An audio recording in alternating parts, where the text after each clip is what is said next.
A paz, meus irmãos, sejam bem-vindos a mais uma escola bíblica, mais uma escola Acos.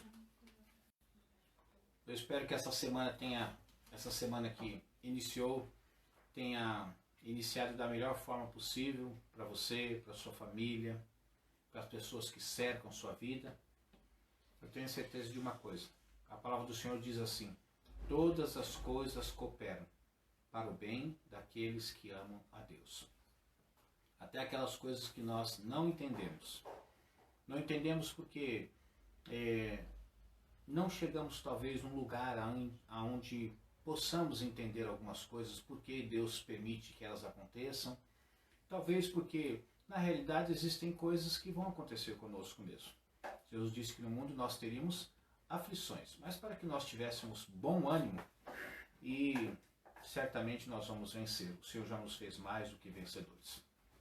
Meus irmãos, na semana passada nós introduzimos um assunto, começamos falando sobre o decálogo, ou seja, os 10 mandamentos. Alguém gostaria de arriscar aí em citar os 10 mandamentos novamente? Será que alguém gostaria de correr o risco e falar aí? Enquanto você fala, eu leio aqui. Meus irmãos, independente da ordem dos 10 mandamentos, o importante é que você os conheça, né? Por quê? Porque nós sabemos que os 10 mandamentos, aquilo que nós já aprendemos, é algo que não é no cumprimento dele que nós seremos salvos. Isso já está muito claro para cada um de nós, né? Não é porque eu cumpro os 10 mandamentos, até porque nós não somos capazes de cumprir a lei como um todo. Isso é impossível. E nós aprendemos que um dos propósitos da lei era mostrar a incapacidade do homem, apontar o evangelho para o homem, para dizer que ele precisa de um Salvador. Mas, mesmo que nós saibamos que não somos salvos por meio da obediência à lei, isso também não nos isenta do compromisso com a lei, ou seja, com os 10 mandamentos.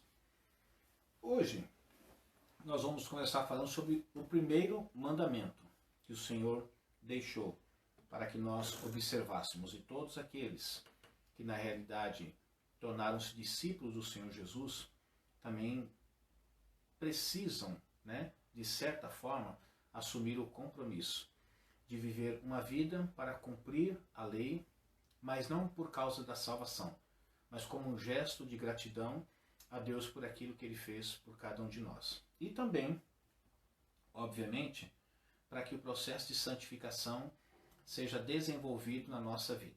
Ok? Vamos orar? Vou pedir para a pastora, quer fazer uma oração aqui? Não? Então tá bom. Eu mesmo vou fazer. É que eu estou com uma bala na boca, irmãos. Me pegaram de surpresa. Eu estou com uma balinha aqui na boca. Na realidade não é uma balinha, é um remedinho. Então ele está dissolvendo ele aqui na minha boca. Mas vamos orar mesmo assim. Amém? Senhor nosso Deus, graças te damos por mais uma vez podermos estar aqui. Eu aqui, os nossos irmãos em suas casas, seus lares, mas nós paramos tudo aquilo que estamos fazendo, para agora dar uma atenção especial para aquilo que o Senhor quer falar conosco. Eu sei, Pai, que quando o Senhor quer falar conosco, necessariamente não precisamos estar num momento como esse, mas queremos fazer uso de um momento como esse para, de certa forma, absorver mais e mais daquilo que o Senhor tem para falar ao nosso coração. Sabemos que o Teu Espírito habita em nós. E é por causa da habitação permanente do Teu Espírito em nossas vidas que nós estamos, a cada dia que passa, sendo transformados e nos tornando cada vez mais parecidos com o nosso Salvador. Louvado seja o nome do Senhor. Amém? Vocês me permitem tomar um golinho d'água? Só para acabar de engolir o comprimido aqui. Ok. O primeiro mandamento que o Senhor nos deu, e que eu quero compartilhar com vocês aqui, é que não terás outros deuses diante de mim. A Rita citou. Êxodos capítulo 20, verso 3. Pois bem, não terá outros deuses diante de mim. Deixe-me aqui começar esse assunto fazendo uma comparação.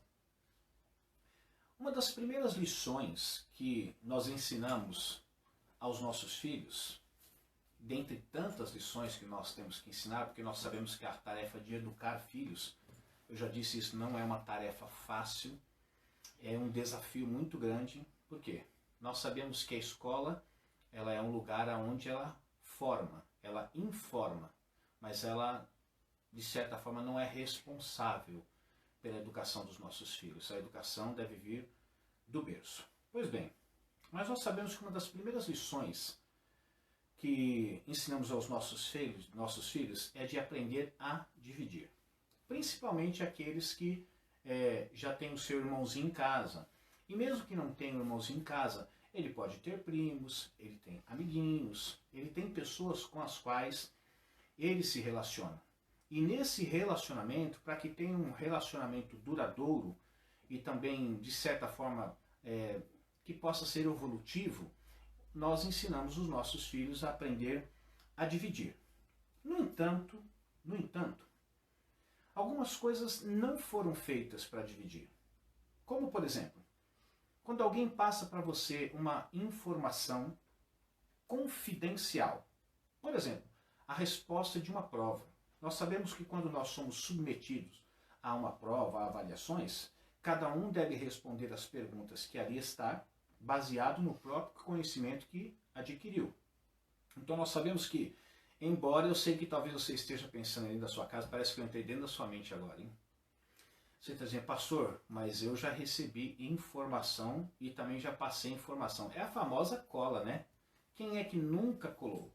Mas nós sabemos, do ponto de vista moral, mesmo que talvez possa parecer engraçado para nós nos dias de hoje, contar que na realidade nós colamos porque o amiguinho deixou a gente colar ou porque a gente conseguiu furar a barreira do amiguinho e conseguiu ainda copiar a resposta que nós não sabíamos de uma determinada pergunta. Mas, normalmente, dentro do padrão, uma informação confidencial, como por exemplo a resposta de uma prova, como eu disse, é algo que não deve ser dividido. Uma outra coisa que não deve ser dividido também é o amor sexual entre marido e mulher. Essas duas coisas que eu comuniquei para vocês, elas devem ser mantidas de uma forma o quê? Exclusiva. Ou seja, a informação, a própria palavra confidencial já denota qual o significado da palavra. Então, deve ser algo que deve ser confidenciado, guardado entre você e a pessoa que confidenciou a você. Não deve ser dividido. O amor sexual entre marido e mulher também não deve ser dividido.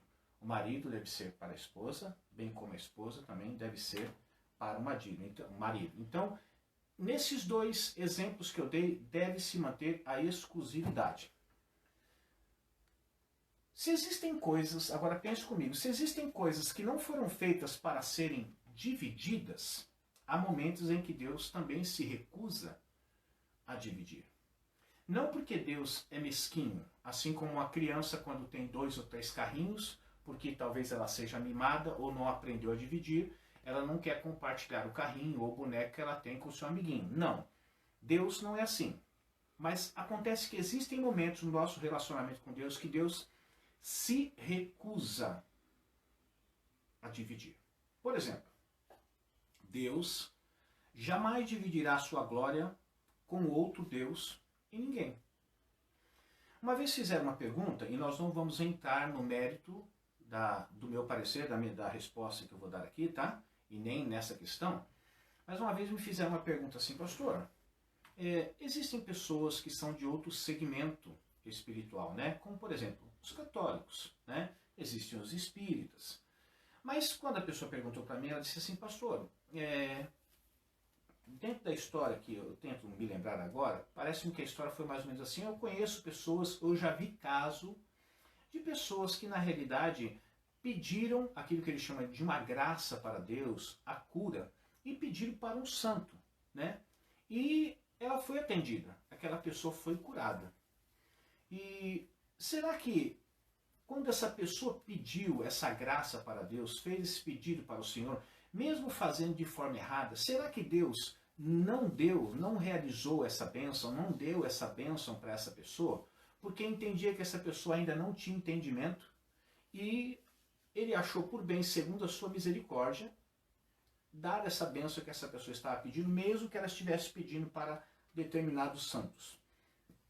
Quando ela me fez essa pergunta, o primeiro momento que despertou dentro de mim foi o seguinte: quando essa pessoa receber a bênção, ela pode até agradecer a Deus, mas ela vai agradecer também ao santo que ela pediu para que fosse o seu intercessor para que ela conseguisse aquela bênção. Quando aquela bênção for realizada e aquela pessoa sentir-se agraciada pela bênção que recebeu, como eu disse, ela pode dar graças a Deus, pode dar glória a Deus, mas também ela vai dar glória a quem? Aquele santo que, no entendimento dela, existe e foi ele aquele que interviu diante de Deus para que Deus realizasse a bênção, ou o próprio santo realizou a bênção. Do ponto de vista bíblico, meu irmão e minha irmã, e eu não quero aqui entrar no mérito da questão, porque a nossa reflexão de hoje não tange esse assunto, eu entendo que não. Por quê? Porque o Senhor diz em sua palavra que ele não divide a glória dele com ninguém. Por que Deus realizaria um determinado milagre, tá bom? E sabendo ele que quando aquele milagre viesse a acontecer, a pessoa que pediu e pediu através de um determinado intercessor ou de um santo, ela também vai dar glória a Deus, pode dar glória a Deus, mas também dará glória a esse santo. Eu entendo que Deus não faria isso. Por quê? Porque Deus não divide a glória dele com outro Deus e com ninguém. Ele é o único Deus que se recusa a dividir sua adoração com alguém ou com alguma coisa. Toda adoração deve ser única e exclusivamente voltada para Deus. Ele não aceita meia adoração. Ele não aceita meia entrega. Ele sempre quer o todo. Deus requer, meus irmãos, que nós dediquemos tudo o que somos e tudo o que temos ao seu serviço e ao seu louvor. Deixe-me falar para vocês por que o primeiro mandamento tornou-se o primeiro mandamento. Por que não poderia ser o segundo mandamento ser o primeiro?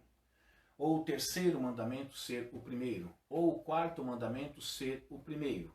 Ou qualquer outro dos 9 mandamentos ser o primeiro? Por que o primeiro mandamento deveria ser esse que o Senhor deu? Não terás outros deuses diante de mim. Para que a gente possa entender isso, a gente precisa voltar um pouquinho na história e entender por que Deus colocou esse primeiro mandamento, ou seja, não terás outros deuses diante de mim, nós entrarmos na história aonde se localizava o povo de Deus. Bom, o primeiro mandamento dado aos israelitas, nós precisamos entender que eles viviam dentro de uma cultura há muitos anos que era inteiramente politeísta. Ou seja, no Egito, a adoração a vários deuses, existia um panteão de deuses, ou seja, um grupo muito grande de deuses. Eles não tinham um só Deus, eles tinham vários deuses. Por exemplo, os egípcios, eles adoravam os campos e criavam um deus dos campos. Eles adoravam os rios e tinham o deus dos rios. Eles adoravam a luz e tinham o deus da luz. E assim sucessivamente, tinha da escuridão, o deus sol, o da tempestade, tinha até os deuses do amor, o deus do amor, o deus da guerra. Então, em cada ramificação da vida dos egípcios, eles tinham um deus que respondia por aquilo. E o que aconteceu?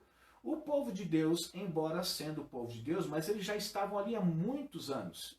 Eles o quê? Aprenderam a ter também como divindade, não uma só divindade, mas várias divindades. Então o povo de Deus, enquanto morando no Egito, residindo no Egito, boa parte deles, se não todos, se tornaram também pessoas o quê? Politeístas. Eles aprenderam a adorar os mesmos deuses que os egípcios também adoravam. É interessante que as nações do mundo antigo, elas não proibiam a adoração a outros deuses. Por quê? Porque as nações também que cercavam a grande potência da época, que era o Egito, também eram nações o quê? Politeístas. Então não tinha nenhum problema de cada um adorar o Deus que era fruto da sua mente, ou que eles acreditavam que existia, e por conta disso existia uma liberdade de culto aos deuses. Quando o Senhor chega no Egito para libertar o seu povo, usando Moisés como libertador, Deus então ele foi totalmente intolerante no que diz respeito a ter outros deuses. Por quê? Você pode ver que o início do capítulo 20, ele diz assim: eu sou o Deus que te tirei da terra do Egito e te tirei da escravidão. Quando ele diz que ele ia tirar ou tirou o seu povo da terra do Egito e tirou também da escravidão, ele estava dizendo: eu vou ser o seu Deus. Então vocês não poderão ter outros deuses. Mesmo que esses outros deuses sejam deuses inexistentes ou fruto de uma criação da mente humana, mas de certa forma, quando para o homem ele achava que existia esse Deus, mesmo não existindo, ele prestava sua adoração. E Deus ele foi totalmente intolerante. Vocês não terão de forma alguma outros deuses. Eu não serei mais um Deus na vida de vocês, o Deus conhecido que libertou vocês do Egito, da escravidão do Egito, e trouxe por todo o caminho do deserto e levou vocês a uma terra prometida, uma terra que emana leite e mel. Não, eu não quero fazer parte de mais de um grupo de deuses. Eu sou o único Deus existente na vida de vocês. Agora é interessante que se Deus é o único Deus, por que ele mesmo fala sobre outros deuses? Por que Deus menciona a existência de outros deuses quando ele mesmo afirma que existe só um Deus? Por que Deus se preocupa em falar de algo que não existe? Por que Deus, quando proíbe, talvez não suscita no homem até a curiosidade de saber sobre a existência de deuses que talvez eles nem saibam que existe? Por quê? Um Deus que requer toda a adoração para ele próprio e diz para o seu povo que não aceitará que o seu povo o tenha como mais um Deus, mas tenha ele como o único Deus do seu povo, por que então ele menciona, de certa forma, a existência de outros deuses? Bom, a resposta é a seguinte: é que os falsos deuses, querendo ou não, eles detêm um certo poder espiritual sobre quem os adora. Ou seja, mesmo Deus sabendo que não existe outros deuses, ele é o único Deus, mesmo quando o homem, através da sua mente imaginária, cria um Deus para ele, ele sabe que esse Deus, que é fruto da sua imaginação, também vai exercer uma certa influência, uma influência muito grande espiritual sobre a vida daqueles que o criou em sua mente.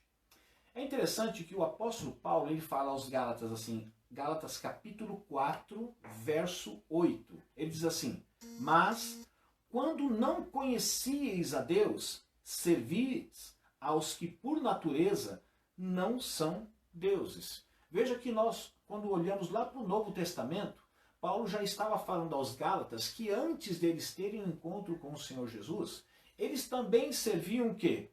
Outros deuses, mas que na realidade não eram deuses, porque existe somente um Deus. Mas por conta da força da criação da mente humana, eles dedicavam toda a sua adoração para algo que não existia, mas que existia o quê? Em suas mentes. E por que talvez você diga assim, mas se não existia, então a adoração era em vão? Aí é que você se engana. Forças demoníacas usavam esses deuses inexistentes, criados pela própria mente humana, para ganhar o domínio sobre o quê? Os seus adoradores. É como se o homem criasse um Deus que foi fruto da sua imaginação e um demônio incorporasse esse Deus para representar esse Deus, para tornar real aquilo que não era real. Ou seja, o homem criou um Deus como fruto da sua imaginação. Esse Deus não existe porque ele criou. No entanto, porque ele acha que existe, os demônios então ocupam o lugar desses deuses com manifestações diabólicas, com manifestações para convencer o homem da existência daquilo que é fruto apenas da sua imaginação. E que quando ele personifica esse Deus que foi criado pela mente humana, esse ser que criou esse Deus passa a acreditar verdadeiramente que ele existe. Por quê? Porque existe uma atuação das trevas para que torne real aquilo que não é real. Então veja que o povo de Deus estava no Egito. O Egito é uma cultura totalmente, inteiramente politeísta. Durante todo o tempo que eles ficaram lá, eles foram influenciados de tal forma que muitos, se não todos, passaram a adorar vários deuses. O que acontece? Quando Deus, então, se manifesta como único Deus, ele diz assim, eu sou o único Deus que existe, e eu quero que vocês prestem adoração somente para mim. Por isso, o primeiro mandamento que eu quero dar para vocês é dizer que eu sou Deus e não existe outro Deus além de mim. E por conta disso, eu não quero que vocês tenham outros deuses diante de mim. Pensando um pouquinho mais nesse primeiro mandamento, o que significaria essa palavra diante de mim? Não terás outros deuses diante de mim. Há quem diga que possa haver um certo pensamento da seguinte forma. Eu não posso ter ou prestar adoração a um Deus diante dele. Mas se não for diante dele, eu posso prestar a minha adoração. Quando eu estiver diante dele, então é somente dele a minha adoração. Mas quando eu estiver diante dele, na realidade, essa minha adoração pode ser prestada a outros deuses. Ele diz, não terás ninguém na minha presença. Ou seja, quando ele diz, não terás outros deuses diante de mim, ele está dizendo, não terás diante da minha presença nenhum outro Deus. Ou seja, enquanto eu me fizer presente, não deverá haver um outro Deus que você preste adoração. Agora pense comigo, tendo em vista que Deus tem um dos seus atributos que o define e que é único de Deus, chamado onipresença. Que significa o quê? Que Deus está em todos os lugares. É impossível você ocupar um lugar onde Deus não esteja. Você olha para o mandamento que diz, não terás outros deuses diante de mim, ou seja, não terás outros deuses na minha presença. Aonde você poderia ter um Deus que Deus não poderia ali estar? Em nenhum lugar. Então o que acontece? A possibilidade de adorar outros deuses fora do lugar onde ele está é o quê? Nula. Porque não existe lugar que Deus não esteja. E como ele disse, não terás outros deuses diante de mim, ou seja, na minha presença, e aonde eu e você estivermos, aonde o povo de Deus estivesse, Deus estaria, então eles não deveriam ter outro Deus em momento algum. Porque Deus seria apenas o único Deus, e ele é o exclusivo Deus. Por conta disso, o povo de Deus aprendeu então que era impossível, mesmo que a mente humana criasse um pseudo-Deus, seria impossível eles encontrarem um lugar ou espaço para prestar adoração a esse Deus, mesmo que ele não existisse, mas como fruto da sua imaginação, e também agora apoiado pelas hostes do mal, tentando dar vida àquilo que foi fruto da mente humana, eles não teriam condições de ter, porque Deus sempre se faria presente em suas vidas. Estabelecer uma falsa divindade é como você insultar Deus em seu rosto. Ou seja, se não é para ter deuses diante de mim ou na minha presença, quando você estabelece uma divindade que não existe, que ela é falsa, é como se você estivesse insultando a Deus. Se colocasse o dedo no rosto de Deus, está dizendo assim, olha, existe um outro Deus além de você. Essa foi a razão pela qual, ou pode até ser uma das razões pelas quais, o Senhor colocou como primeiro mandamento, não terás outros deuses na minha presença ou diante de mim. Olha que interessante, se você observar nesse mandamento, Deus nos fala no singular. Ele não diz assim, não terão outros deuses. Vocês repararam? Ele diz assim, não terás. Ele está tratando individualmente com cada um de nós. Ele não tratou coletivamente com o povo, embora o mandamento era para todo o povo. Mas quando ele exprime, ele expressa o seu mandamento, ele diz assim, o meu mandamento não é para um todo. Embora atinja o todo, mas ele parte do particular para o todo. Então o meu mandamento é para você. Você não terás outros deuses diante de quem? De mim. Ele fala da sua pessoalidade também. Deus está dizendo, olha, no meu relacionamento com você, aonde você estiver, eu estarei. Você não terá outros deuses na minha presença. Então, o mandamento não foi para um povo, embora tenha atingido todo o povo, tenha sido ampliado, lecado para todo o povo, mas foi individual. Não terás outros deuses diante de mim.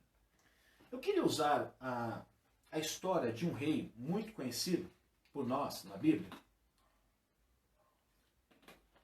que foi um rei que recebeu de Deus um presente único, um presente singular. Talvez por conta do próprio pedido que ele fez, Deus deu esse presente com muita alegria, mas nós vamos perceber que mesmo ele recebendo de Deus esse presente que ele recebeu, ele agiu posteriormente com uma estupidez incalculável. Você já sabe de que eu estou falando, né? Nós vamos falar sobre a vida do rei Salomão. A história nos conta que o rei Salomão, ele possuía uma sabedoria única e espiritual. A palavra de Deus diz que não houve homem tão sábio quanto Salomão. E é interessante que se você olhar para o futuro, tirando a pessoa de Jesus Cristo, também diz que não houve homem tão sábio quanto ele. É interessante que quando Deus concedeu a ele o pedido, ele pediu a Deus sabedoria. Já viram aquela história do gênio da lâmpada, né? Que o gênio aparece e fala assim, você tem direito a 3 pedidos.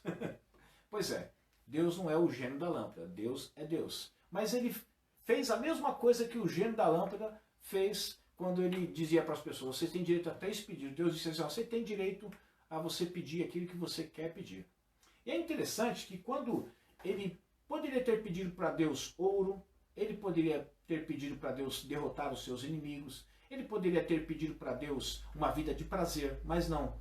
Salomão, ele diz para Deus, Deus, me dê sabedoria para que eu possa governar todo esse povo. Quando Salomão deu essa resposta, ele revelou a Deus a quem ele queria servir. Ele está dizendo, Deus, eu quero servir ao Senhor. Por exemplo, se ele quisesse servir riquezas, ele teria pedido o quê? Ouro e prata. Se ele quisesse servir o poder, ele teria pedido a morte dos seus inimigos. Se ele quisesse servir o prazer, ele pediria belas mulheres. Mas ele pediu sabedoria para governar o povo. Mas é interessante que mesmo esse homem, tendo recebido do céu a sabedoria única, singular, que ele recebeu da parte de Deus, quando ele fez o pedido a Deus, eu quero sabedoria, ele mesmo assim não conseguiu guardar o primeiro mandamento. Salomão, sendo o homem sábio que foi, tendo a experiência que ele teve, quando a gente vê a oração que Salomão fez na dedicação do templo, gente, ele não era um homem comum. Não é uma oração que você ouve a qualquer momento, a qualquer instante. Não é uma oração que você consegue ouvir frequentemente sair da boca de qualquer pessoa. Era um homem sábio, era um homem intelectual, era um homem temente a Deus, mas infelizmente, o primeiro mandamento, o homem mais sábio do mundo, conseguiu violá-lo. Infelizmente, se você olhar para a palavra de Deus, Salomão serviu a um deus chamado Astarote, que era a deusa dos Sidônios. Não bastando ele servir a Astarote, ele também serviu a um deus chamado Moloque, que era o deus dos Amonitas, um dos piores, onde ofereciam crianças em sacrifício. Essa referência você pode encontrar em 1º livro de Reis, capítulo 11, verso 5. Você vai ver que Salomão, ele, no momento da sua vida, ele deixou de ter o Deus a quem tinha levantado ele como rei. O Deus que, quando ele pediu sabedoria, deu a ele sabedoria, e não somente sabedoria, também deu riquezas. Ele mesmo assim deixou de ter esse Deus como seu único Deus, mas passou a ter a Astarote, a Moloque, como também Deus na sua vida.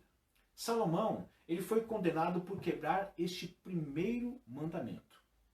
Talvez a pergunta que fazemos é a seguinte: um homem tão sábio pode ser tão estúpido assim? Um homem que teve uma experiência com Deus tão singular, tão única, tão incomparável, como é que pode um homem receber uma sabedoria de uma proporção quase que incalculável, de repente agir estupidamente assim? É aí que nós vamos chegar ao cerne de toda essa história. A verdade é que o coração de Salomão ele começou a se afastar de Deus, muito antes dele se curvar frente a um ídolo.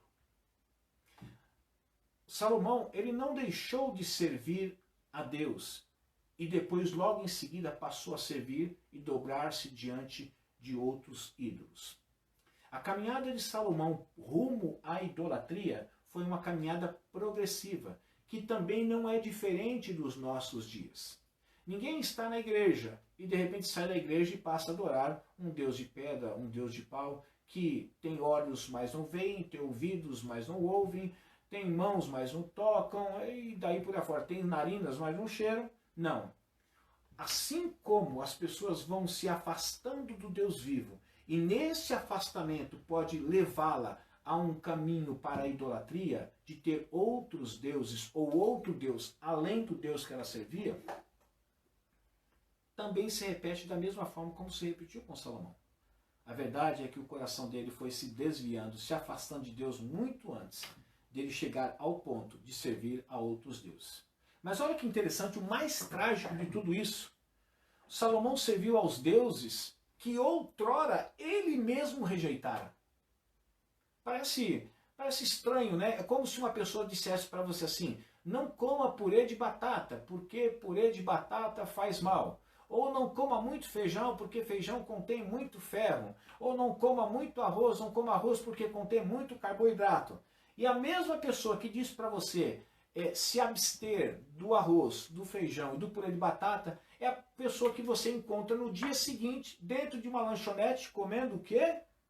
Arroz, feijão e um delicioso purê de batata. Eu digo purê de batata, não, porque eu sou apaixonado por purê de batata. Se um dia você quiser me convidar para ir à sua casa, para almoçar com você ou jantar, não se preocupe com nada. Só fazendo um purê de batata e uma picanha está muito bom para mim. Brincadeira, viu? Vamos dar continuidade aqui. Meus irmãos, em 1 Reis, capítulo 6, verso 38, veja que interessante. Salomão, ele não pediu o Deus do ouro, mas com o tempo ele começou a servir o Deus da riqueza. 1 Reis, capítulo 6, verso 38. Eu vou repetir.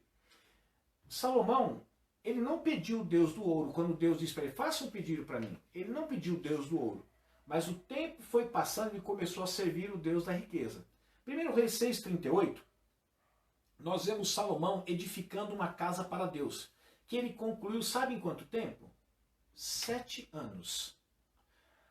Salomão demorou 7 anos para, desde a fundação até o término do tempo que ele construiu para Deus, ele gastou um tempo 7 anos, de 7 anos. Só que quando você olha agora para 1 Reis capítulo 7, olha só, agora vai para 1 Reis capítulo 7. Você vê ele construindo agora uma casa simples para ele, um casebrezinho, algo muito simples. Um palácio que ele gastou, sabe quanto tempo? 13 anos para concluir a construção que ele fez para ele próprio. Interessante, né? O homem que pediu a Deus sabedoria para governar o povo, o homem que não pediu para servir o Deus do ouro, mas com o tempo ele começou a servir as riquezas. Ele gasta 7 anos, que é um tempo considerável, para se construir um templo para Deus, majestoso. Mas quando ele vai construir algo para si próprio, ele gasta quase que o dobro. Mais um ano ele teria gastado o dobro do tempo para construir a casa que ele residiria, e ele gastou a metade do tempo para construir o templo aonde as pessoas viriam adorar a Deus. Por quê? Porque Salomão começou a desviar-se, afastar-se do Senhor. Ou seja, o Deus ouro começou a tomar conta do seu coração, e ele começou a servir o quê? As riquezas. 1 Reis, quanto, pastor? Eu falei 1 Reis 6, 38. Depois? Capítulo 7. Lê o capítulo 7 todo para ver a história ali, tá bom? Aí vê a história que ele construiu a casa dele e gastou 13 anos para construir a sua casa. Quase o dobro do tempo que ele usou para si próprio, construindo a sua modesta casa. Mas não para por aí. A queda livre de Salomão, sem freio, sem parada, continua. Salomão também passou a adorar o poder. Ele não só começou a servir ao Deus ouro, ou seja, começou a tornar-se escravo das riquezas, a partir do momento que ele construiu aquele palácio, aquele suntuoso palácio para ele mesmo, mas ele continuou em queda livre porque ele passou a adorar também o poder. Com o tempo ele começou a servir o Deus da força militar. Por que ele começou a servir o Deus da força militar? Deus, meus irmãos, já havia proibido ele de construir uma cavalaria. Olhe lá comigo em Deuteronômio capítulo 17, verso 16. Vou até abrir aqui a Bíblia juntamente com vocês. Deuteronômio 17. Vamos lá, todo mundo junto, né? Verso 16. Que diz assim, ó. Esse rei, começa lá em cima, né? Deus falando com ele. Esse rei, porém, não deverá adquirir muitos cavalos, nem fazer o povo voltar ao Egito para conseguir mais cavalos, pois o Senhor lhes disse, jamais voltem por este caminho. Então Deus já estava instruindo que o rei não deveria ter o quê? Não deveria montar uma cavalaria, um grande exército. Aí acontece que Salomão, ele começa a olhar e fala assim, espera um pouquinho, mas eu já conquistei um palácio enorme, gastei 13 anos para construir essa minha residência.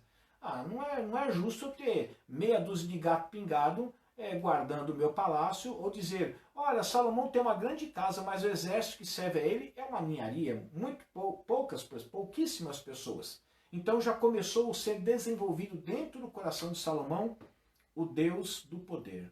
Ele começou a adorar o poder, então ele criou um grande exército. Ele, contudo, acumulou um exército de cavalos e carros. Se você olhar em 1 Reis também 10, olha comigo, 1 Reis, capítulo 10, verso 26 a 29, diz assim, ó. Salomão juntou carros e cavalos, possuía 1.400 carros e 12.000 cavalos, dos quais mantinha uma parte nas guarnições de algumas cidades e outro perto dele em Jerusalém. O rei tornou a prata tão comum em Jerusalém quanto as pedras, e o cedro tão numeroso quanto as figueiras bravas de Cefelá. Os cavalos de Salomão eram importados do Egito.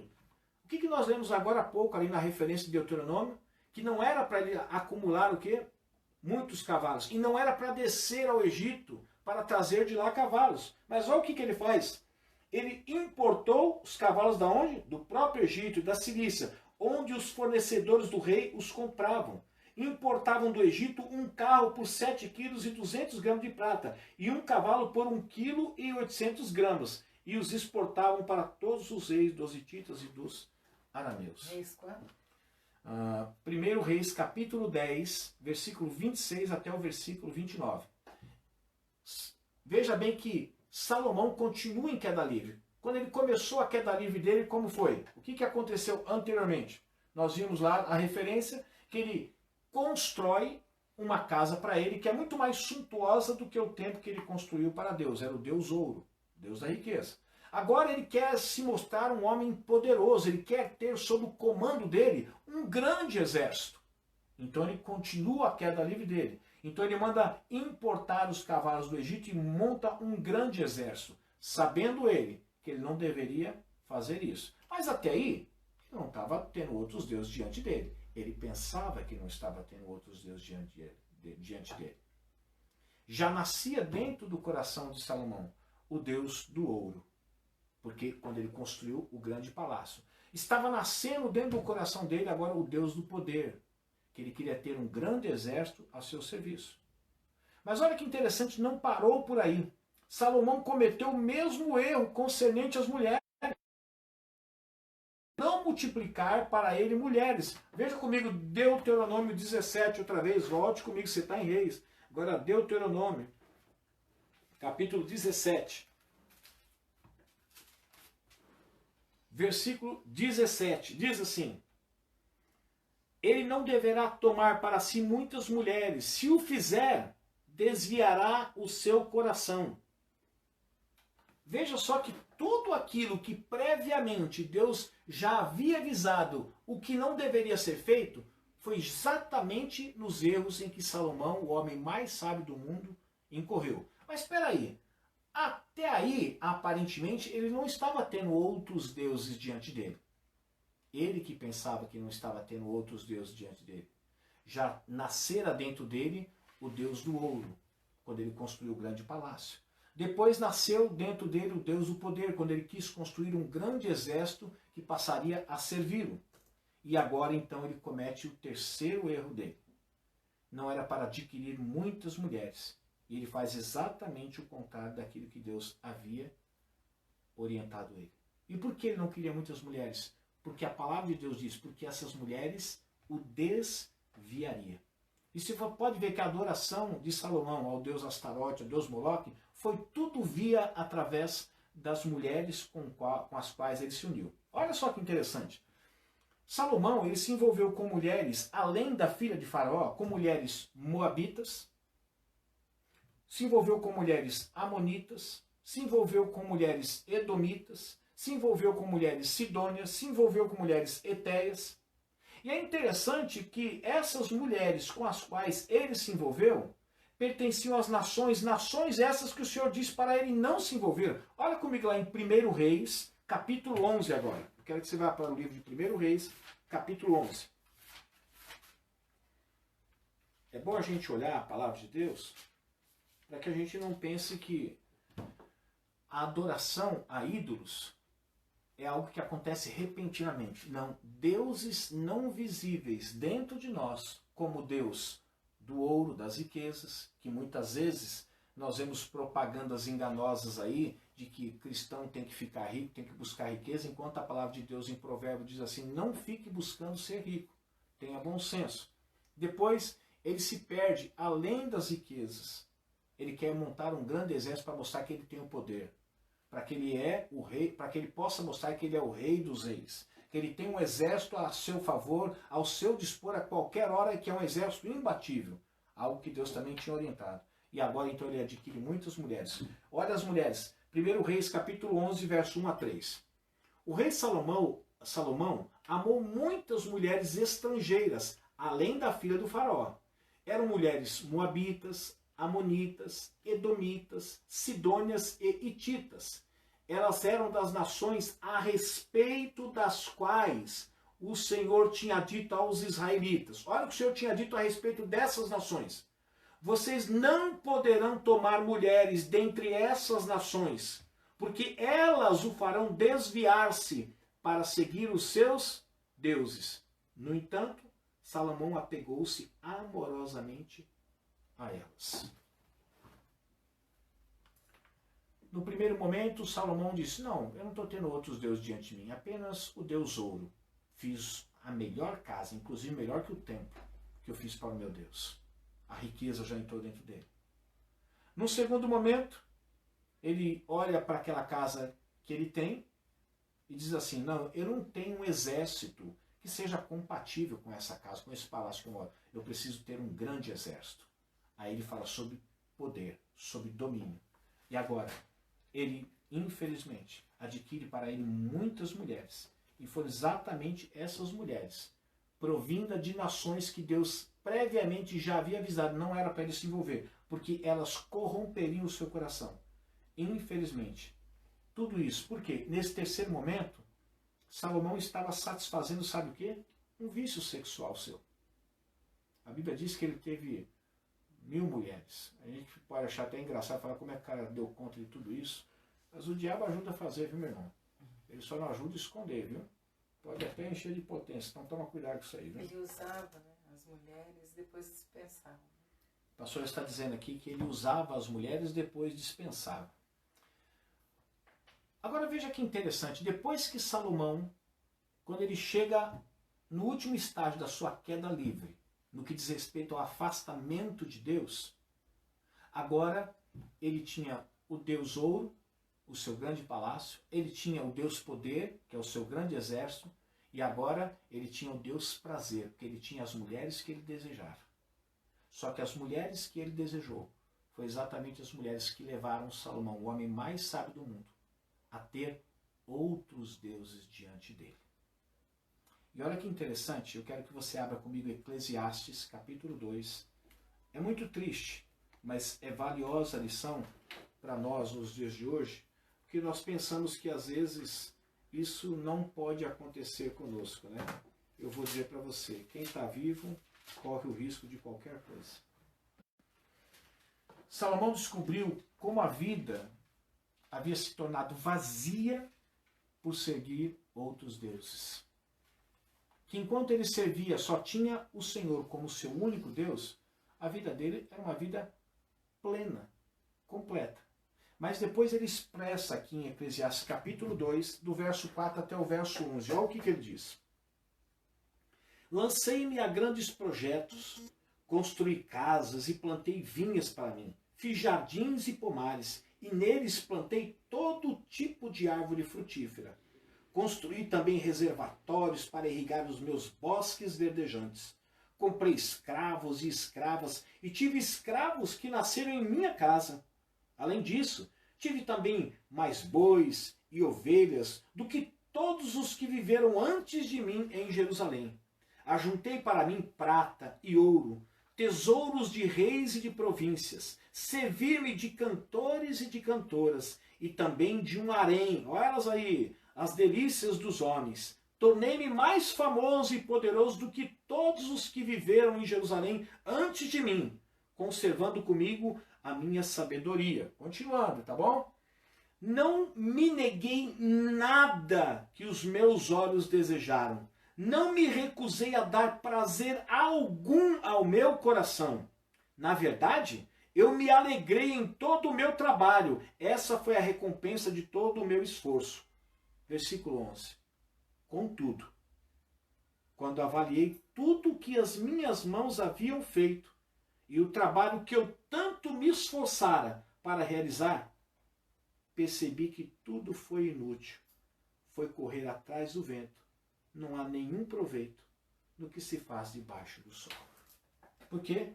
Porque a vida de Salomão agora era cheia de ouro, era cheia de pessoas que cercavam sua vida, um exército para protegê-lo, para guardá-lo e representá-lo. A sua vida era cheia de mulheres, mas era uma vida totalmente vazia de Deus. Ele diz que tudo aquilo que ele conquistou, dentre todas as coisas que ele conquistou, as próprias mulheres, ele diz que ele não negou nada daquilo que os olhos dele pôde alcançar, ele não negou nada. No entanto, quando ele faz uma reflexão, uma retrospectiva, quando ele para pensar em tudo aquilo que ele fez, ele chega à conclusão no versículo 11. Percebi que foi tudo inútil. Foi correr atrás do vento. Sabe por quê, meus irmãos? Tudo sem Deus se torna nada. E nada com Deus se torna tudo. Eu sei, pastor, é verdade, mas nós continuamos buscando o tudo. E às vezes perdemos o tudo. O que eu quis dizer com isso? A gente busca tudo que Salomão estava buscando. Que é Deus. Por isso que a Bíblia diz assim, busquem em primeiro lugar o reino de Deus. E as demais coisas serão acrescentadas a você. Meus irmãos, sua busca de poder, prazer, prosperidade. E diga para mim, será que os dias de hoje nós vivemos uma busca para isso também? Ah não, isso aí só foi na época de Salomão, né, pastor? Hoje não existe mais isso. Não existe mais essa busca de poder. Ainda mais dentro da igreja. Ah, não, dentro da igreja não. É um servindo o outro. É um querendo comer o outro vivo, às vezes, dependendo do lugar que você está, um querendo comer o outro vivo. É uma busca de poder. É uma busca de prazer. Uma vez eu ouvi uma frase que foi muito interessante, já postei ela algumas vezes, não é minha, não me recordo de quem é, mas que dizia o seguinte: se Jesus não for o suficiente, você nunca terá o bastante. Se a sua vida com Jesus é uma vida vazia, lamento te informar, meu irmão, não serão as coisas que vão preencher você. Aliás, eu diria para você, eu acho que você está cheio de coisas. O que te falta é justamente aquilo que você diz ter, Jesus. A história de Salomão... Não, abra comigo lá em Eclesiastes, capítulo 2, que você está aí. Agora vamos para o versículo 17, versículo 18. Então, ele buscou poder, prazer, prosperidade e levou uma vida vazia de desespero. Eclesiastes 2, 17, 18 diz assim: por isso desprezei a vida, pois o trabalho que se faz debaixo do sol pareceu-me muito pesado. Tudo era inútil, era correr atrás do vento. Desprezei todas as coisas pelas quais eu tanto me esforçara debaixo do sol. pois terei que deixá-las para aquele que me suceder. Que decepção. O cara mais rico do mundo, morando numa bela casa, tendo tudo o que precisa e até o que não precisa, tendo mulheres. Ele não tinha uma mulher, não tinha uma esposa, tinha um monte de mulher. E mesmo assim ele chega e olha para a vida dele e diz assim, é tudo muito chato, é tudo muito sem graça, é tudo muito sem significado, é tudo muito sem propósito, é tudo muito vazio. Ele entrou em desespero. Por quê? Porque ele havia permitido que outros deuses entrassem na sua vida. E o primeiro mandamento foi exatamente o mandamento que Salomão violou. Ele passou a ter outros deuses na presença do Deus dele. A história de Salomão é um aviso a todos que tomam a decisão de seguir a Deus, meus irmãos, mas gradualmente vão ficando sob a influência de outros deuses disfarçados. Deuses esses que você, assim como Salomão, pensa, não, mas eu não me dobrei diante de um ídolo, de pedra, ou de madeira, ou de barro. Não, isso não é um Deus. Sim, é um Deus disfarçado dentro de você e que vai te levar, se você permanecer, para um caminho da idolatria. Quem se curvaria nos dias de hoje? Você cristão que está em casa, quem se curvaria diante de uma estátua de madeira ou de pedra? Longe de mim, o sangue de Jesus tem poder, pastor. Jamais farei isso. Sabe, meus irmãos, podemos não adorar a Astarote como Salomão adorou. Podemos não adorar a Moloque como Salomão adorou. Mas em muitos casos, servimos exatamente os mesmos deuses que Salomão serviu. O Deus do dinheiro, o Deus do sexo e o Deus do poder. Por quê? Pastor, mas eu ainda não concordo com isso. Como você pode identificar idolatrias existentes dentro de você, mesmo que não seja aquela idolatria externa, que você se dobre diante de determinados deuses que não existem, mas que mesmo assim você possa vir a se dobrar? Como você identificar as idolatrias escondidas, camufladas, que estão lá no fundo, que você até quando as detecta, acha que não é idolatria? Existem dois testes, meus irmãos. O primeiro dele é o teste do amor e o segundo é o teste da confiança. O que seria o teste do amor? A pergunta que eu faço para você, o que você ama? O que você ama? Orígenes, um homem do século III, ele disse o seguinte, o que cada um honra antes de tudo o mais, o que antes de todas as coisas ele admira e ama, é o que para ele é Deus. Eu sei que é uma frase um pouco complicada, mas eu vou repetir aqui, tá?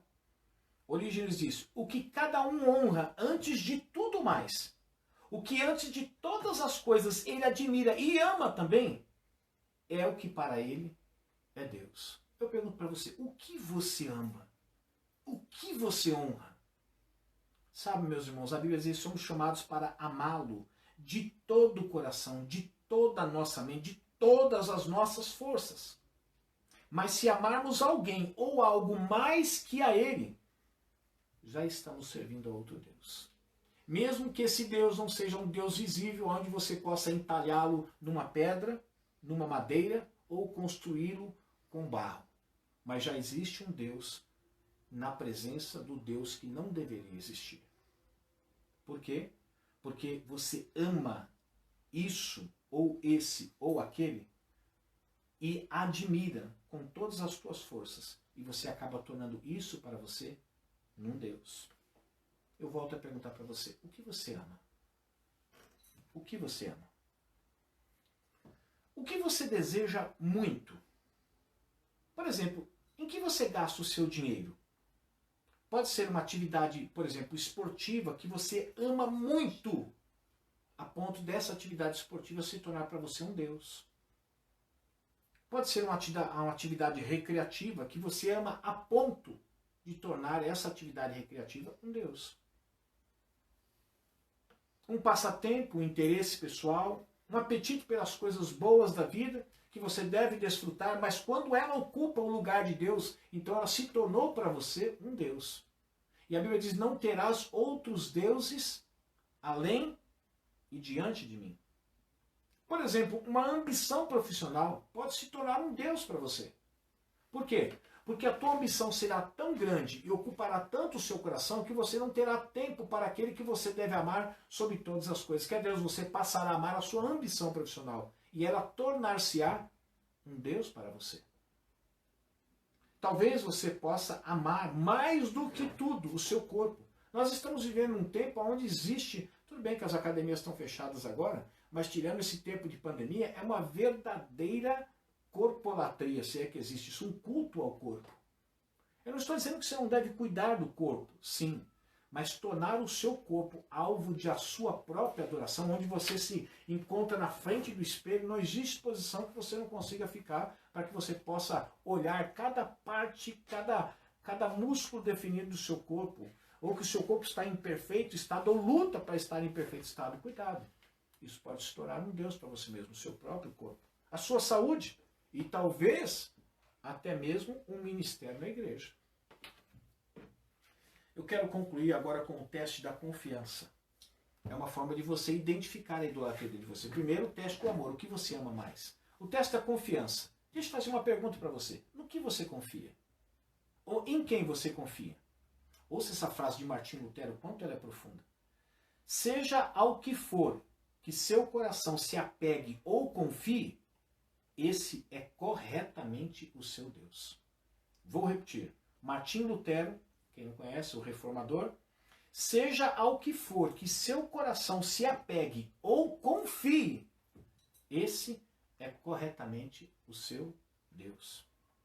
Thomas Watson disse também, confiar em algo mais do que em Deus é tornar esse algo Deus. Se você passa a confiar em determinadas coisas mais do que você confia em Deus, embora você tenha na sua vida Deus, mas quem vai ser Deus para você não é o Deus que você diz ter na sua vida, mas é aquele em quem você confia mais do que confia em Deus. Ele tornar-se-á para você um Deus.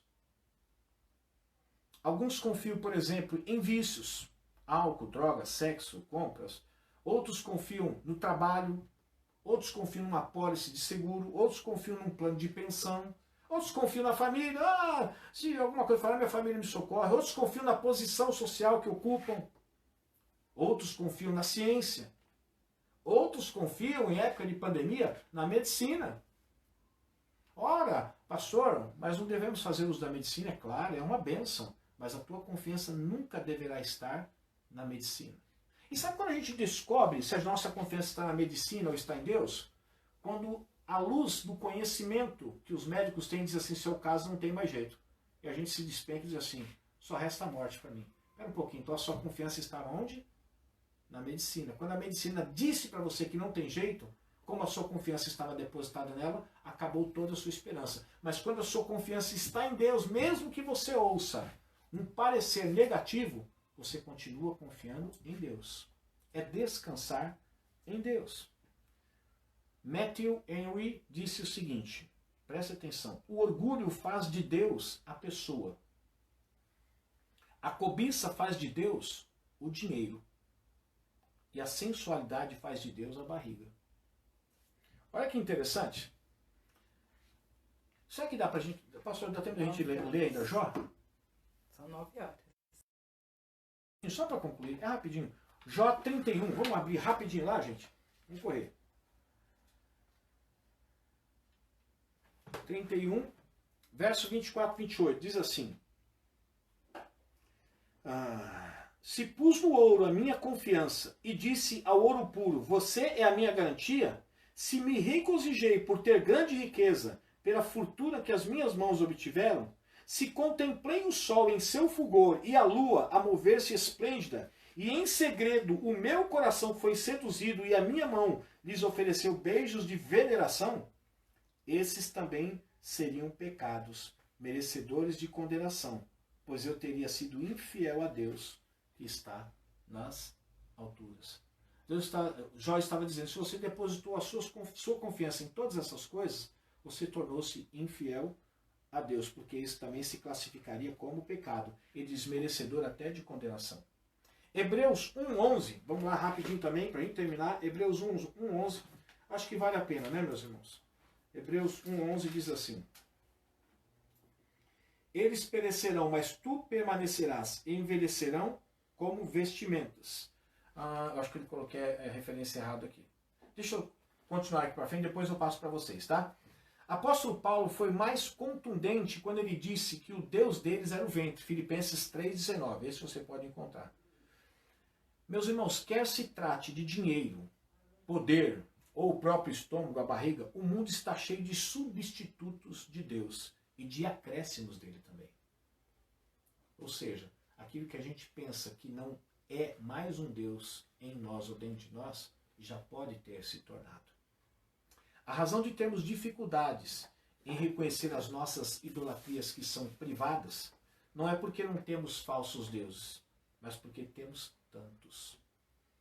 E eu finalizo com uma frase de Oscar Wilde, que diz o seguinte: amar a si próprio é o início de um romance que dura a vida inteira. Amém, meus irmãos? Não terás outros deuses além de mim. Essa é a palavra de hoje. Guarde no seu coração. Não permita que em queda livre a sua vida também se torne como se tornou em queda livre a vida de Salomão. Pensando ele que quando ele começou a ser atraído pelas riquezas e construiu um grande palácio, não era uma idolatria, já existia um Deus dentro dele. Quando ele quis formar um grande exército para ter o domínio, o poder de todas as coisas, pensando ele que não estava tendo outro Deus, ele já tinha o Deus do poder. E quando ele adquiriu para ele muitas mulheres, ele também permitiu que o Deus do prazer tomasse conta da sua vida. E foi tudo isso que levou ele aos deuses Astarote e Moloque, tornando Salomão um idólatra, fazendo com que ele violasse o primeiro mandamento: não terás outros deuses além de mim. Oremos. Obrigado, Senhor, por esta noite, por tudo aquilo que o Senhor nos ensinou. Estamos revendo os teus mandamentos e permitindo que o nosso coração absorva mais do que aquilo que temos absorvido. Senhor, permita-nos, Senhor, ajuda-nos, Senhor, que não caiamos no mesmo lado que caiu. Não permita, Senhor, que a nossa adoração venha a ser prestada a outro Deus que nós sabemos que não existe, mas somente ao Senhor.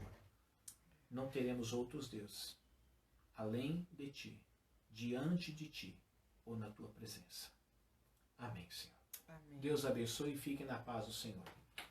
Um beijo para vocês.